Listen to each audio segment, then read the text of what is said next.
बिस्मिल्लाहिर्रहमानिर्रहीम। अस्सलाम वालेकुम नाज़रीन, आप देख रहे हैं मान टीवी यूट्यूब चैनल। नाज़रीन, अहम अपडेट आपके साथ शेयर करने जा रहे हैं। उससे पहले गुजारिश है कि हमारे चैनल को सब्सक्राइब कर लें और वीडियो को लाइक करें ताकि हर नई आने वाली वीडियो आप तक बरोक पहुँच सके।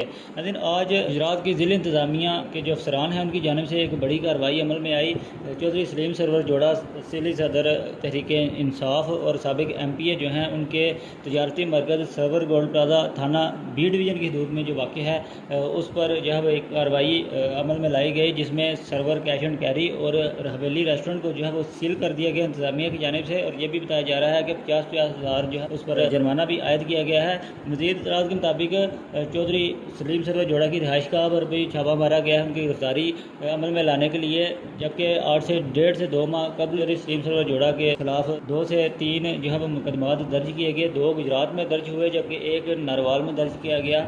नारवाल में ज़मानत मंजूर होने के बाद वो मंजर से बिल्कुल गायब हो चुके थे, लेकिन आज जो है ज़िला इंतज़ामिया की जानिब से ये कार्रवाई अमल में आई है। ये थी नाज़रीन अब तक की अपडेट। अगली वीडियो तक के लिए दीजिए इजाज़त। अल्लाह हाफ़िज़।